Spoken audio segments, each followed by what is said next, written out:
Hey, good afternoon, everyone. This is Miko with the Permit Empire. Thank you so much for tuning in. I wanted to just go live and do a quick live this afternoon. Of course, I'm kind of winding up my day or winding down with my day. I'm still at the office, but I decided I wanted to go live because I was having a really interesting conversation or chit chat with someone today, kind of about permit fees. They're new into permitting and they're just getting started. So they were asking some questions about permits and how much, to charge for them. Now, again, I wanted just to make this video, real quick video, because I wanted to talk about that a little bit. I did do a previous video where I addressed how much I think you should be kind of charging, like just kind of a ballpark to give you some idea, like as to a minimum as to what you should be charging. Yes, if you look at that other video, you'll see that, I'm saying between $100 to $200, you should stay safe somewhere like in that arena. But that's starting fees. And that's what I wanted to talk about. Those are more or less minimum fees. You don't have to cap yourself there, and that does not have to be what you charge, because you, of course, know what you need to operate your business. And even if this is something that you decide to do with, permit running, you decide to do this on the side, it is still your business, and you know for the most part about what you need to survive. So my advice, those are for the most part just minimums, just starting rates, something to consider. It's just kind of like a guideline as to, okay, if you're in a rural area, maybe you can charge a little bit less because the demand is not quite there. But if you're in a larger city, you're somewhere, because I'm in that Fort Lauderdale, Miami metro area. I'm in South Florida. We have Palm Beach, all of that. It's very busy as it pertains to construction. There's a lot of work going on. There's a lot of contractors just in our area in general. So I know going into that, I can charge a little bit more. I don't have to charge, very small amounts. I know that the demand is there. So I can charge accordingly. But like I said, again, those are minimums. Don't be afraid to ask what it is that you want. Because again, minimums. If you're in a rural area somewhere, maybe the demand is not there. There's not a lot of construction going on. You may not be able to, secure multiple clients. Like I said, again, the demand is not there. You may want to consider lowering your prices to meet that demand so that you can get the clients. But that's not in every case. Don't lowball yourself. Don't come in with very small rates just to get a client. You should never do that. Because in a lot of cases, permit runners, like once we get a client, let's say we get a contractor to be our client, he's agreed with us that yes, he is going to start giving us his permits. He's going to give us multiple permits. It's probably not going to be just a one-time thing. It's going to be over the course of, months, even years. Like I have some of my contractors, they've been my clients for years. So of course, it's easier to go ahead and ask for what it is that you want than to keep going back to say, hey, I'm having rate increases, there's price increases. It's just easier to go ahead up front and say what it is that you want. And of course, this is like an industry that not a lot of people know about. So yes, it can get a little bit iffy as to what you should be asking for. But those rates that I gave were just kind of guidelines. They were minimums. This is kind of what you can ask for. You can ask for a little bit more. Hey, Nakona 75, how are you?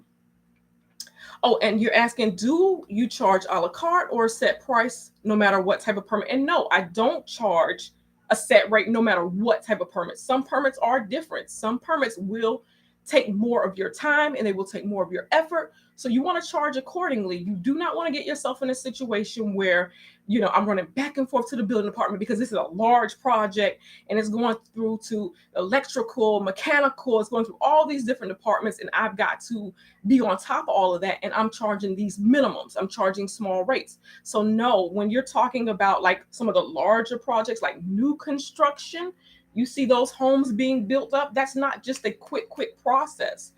A lot of times those take a while to get approved. They go through multiple departments to get approved. They may even go through, like here, right?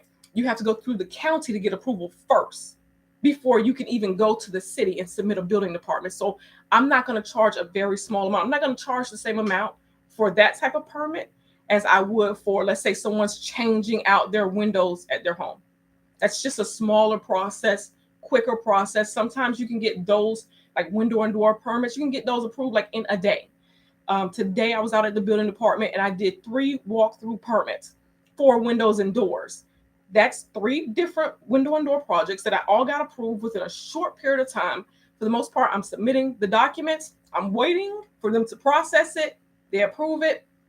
They pass it along to me. So I'm not charging the same for like that type of permit as I would for like a, new construction. They're building a ground floor. They're building a home from the ground up. I'm charging differently. But with that being said, too, because I noticed a lot of times with that, people will think, okay, well, I only charge 150 or I'm only charging 200 for a permit run. Then this is what I'm going to charge for that, too. And then you kind of burn yourself out because you're doing so much work. And of course, this point, you don't want to disappoint your client. You took on the project at $200. And meanwhile, you're going back and forth to the building department, making phone calls, checking up, following up on the status. So you want to make sure you are considering that. That's considered in your price going forward.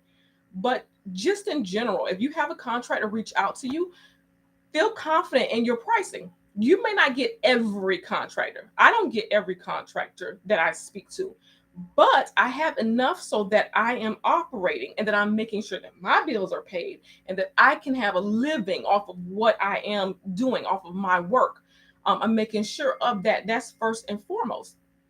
So, again, the other thing I wanted to just kind of say about that as well is I want to remind you, or at least let you guys know, just in case you don't know, the contractor in his contract with the property owner, with the homeowner, whoever it is that he is doing this project for, he's already put permit running and permit expediting fees into that cost. Those administrative fees, he or she has already put it in that cost. A lot of times they actually have a separate line item on their contracts stating that there will be permit administration fees or permit running fees. They're already aware that they have to pay someone, even if it's an office staff. They know that they have to pay someone for this service. So don't be intimidated and go in and say something so low, and you know that this will end up being a project that you have to walk away from, because I'm not making any money. It's just covering gas fees. Don't do that to yourself. Listen, like I said, the other video I made, those are guidelines. It's just something to kind of help you, because I was noticing, right, that some people were saying that they were going to charge like $50. And again, I cannot tell you how to operate your business, and I won't do that. That's up to you. But I'm asking you not to charge people $50 for permit running services, because it's not enough. That's not even what the industry, allows. Like, there's more into it than that. There's the project, the job itself is worth more than just that small amount. Well, you know what? Here's the other thing, because you're saying you've only done fence permits. Here's the thing: a lot that's involved with fence permits. I think you're in Florida too, but I could be wrong, Nakona 75, but I think you are. But here's the thing with fence permits: those permits, because I've done quite a few of those too, right? But that's like a stepping stone. Like that's a good one of those good kind of, not even so basic permit. That's a little step above some of the permits that I even advise people to try to get started with. I knew you were in Florida. Okay. So that's even a step above some of the permits that I tell people to get involved in, because usually I say the great starter ones are like electrical, that kind of thing. But when you're doing fences, you're dealing with the surveys, all of that stuff too. Those basics will help you actually with other permits that you're trying to do. That's like the standard. That's like basis of other permits. Just the understanding that you have of that. That's a good fences are that you're in Florida. That's a good permit to do, because that's what people are always getting. People are always getting new fences, that type of thing. But what you know to do that permit is the basis of what's going to happen with other permits. So you're good on that aspect when it comes to that. You can start stepping into doing even driveways. Permits like the fencing a lot like driveway permits, which is also real popular here too. So you can step right on into that. You know you need the survey. You know you probably even know how to mark the survey just based off the fact that you do fencing permits. You'd be okay with that. But yeah, but definitely, just make sure that you're considering your. You have to. You know, I look at this, it's about your value and about your worth. You play a valuable role in the construction process. You actually do. You're the beginning phase. You're the beginning of that project. That project can't start unless they have a permit. So guess what? You're valuable. So to price your services very low just for the sake of getting a customer, you should never do that. You shouldn't do that in any type of business that you're in, to be honest with you. And not even, I'm not even just limiting this to running permits, because of course I do other services as well. And I still take that same mindset. You still need to make sure that you're covering your bills, covering your fees, covering your car, your all of those expenses. And just in case you may need someone to even help you, can you cover that person? Can you cover subbing out some of your work so that you can get other work done as well? You want to make sure that yes, you are considering that. Not telling you to charge one customer some outrageous number and to make your monthly salary off that one customer. But what I am telling you is you should not be afraid to ask for what it is that you need, because the contractors, the investors, a lot of times it's already considered in the price of that project. 100 to 200, those are more or less like starter rates. That's something that you can do, you know, that's something that you can use to kind of get you started, but you don't even have to stay there. Like I said, I was having a chit chat with someone who I will not name, but today I've been having a chit chat with someone. And the thing is because, I said to charge a certain amount, and it's a little bit more than what I normally tell or normally say to people, but you can do it. And you can get the amount that you're asking for. Again, I'm not saying go crazy. I'm not saying, milk it for all it's worth. But what I am saying is know your worth, know your value. This is an important phase in in the project, in the construction project in general. So you really should consider, hey, am I charging enough to cover? I've seen this also happen too. And I've almost kind of been in a situation like this where it's like you get into a project and you say a certain fee and not realizing that there's so much into this project. This project, there's so many layers to this project. Just the permit portion. Like I said, when you're dealing with new construction, there's like you have to go to the county first to get their approval. And of course, it's different in different states. I am well aware of that. But just going based off of some of the experiences I've had, you have to go through the county first. You have to make sure you get approved there. And then you can go to the city. And then maybe they'll approve it, maybe they won't. But there's different things. Any corrections or revisions needed, you have to be on top of that. Meanwhile, if you've only charged the minimum, $100, doesn't cover you making extra trips to the building department, doesn't cover you making those phone calls, staying on top of things for your contractor, doesn't really cover that. So you want to make sure, because if you're not covering your fees, what's going to happen is you're going to get frustrated. You might feel overwhelmed because you're not being compensated properly, and you don't want that to happen, because there's so much that you could be making. You don't want to lose a contractor or a potential client. You don't want to lose them because you've gotten frustrated now. You're feeling overwhelmed because you're underpaid. Don't devalue yourself or your services. Absolutely. They need to take their mind, yes, off the paperwork. Absolutely. You are valuable in this process. I was speaking to a contractor today, and she was telling me, she was like, I don't, she's like, I don't ever really want to have to do a permit myself. She's like, it's always considered in the budget. Like, she's telling, we're talking about it, we're having a conversation about it. I don't know her, she doesn't know me, but of course we're in the same space, so we end up talking.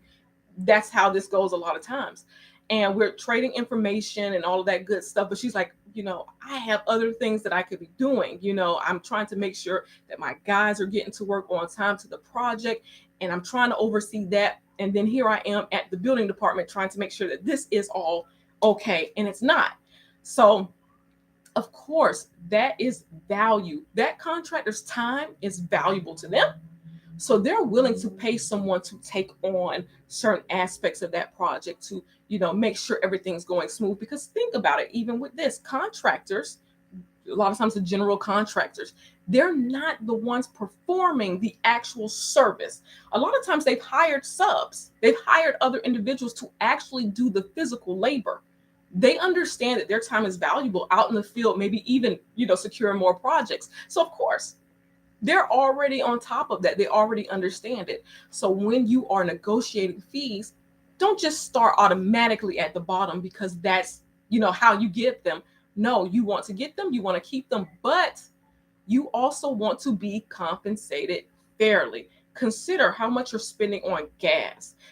Even consider how much money it takes for you to acquire clients. You have to consider that. Are you paying for ads on Facebook, social media? What are you doing? Are you buying your shirts with your information on it, your business cards? You need to look at that. That's operating your business. That's how you operate your business. That's how you're staying in business. So definitely make sure that you're considering all of those fees when you're looking at your pricing, when you're going to talk to contractors, potential clients, investors. Make sure that you're doing your due diligence with that. Do not charge so low just to get the client. Remember, you have to get this permit submitted, plus you need to get it picked up. So make sure your fees are considering those tasks. And if there's any rejection, you are responsible for picking that rejection up. So make sure that your price is enough so that it's covering those different aspects of the project. Yes, there are some projects that they're pretty easy, they're pretty quick. Still, make sure you're being compensated just in case as well. Make sure you're being compensated fairly. Okay. So like I said, I just wanted to do a quick live. I am still in the office. I'm trying to get out of here myself. I don't want to keep you guys too long, but if you have any questions, you have any comments, I want you to feel free to leave them below. We can chit chat. That would be great. I also want to thank everyone who has tuned into this live stream. Even if you catch it on replay, I want to thank you so much for joining in the conversation, just for, taking time out of your busy schedule, checking out, what's going on over here on my channel. But thank you guys again so much. Feel free to leave questions, comments, all of that good stuff below. Let's go ahead and have a conversation. I look forward to chit-chatting with you later.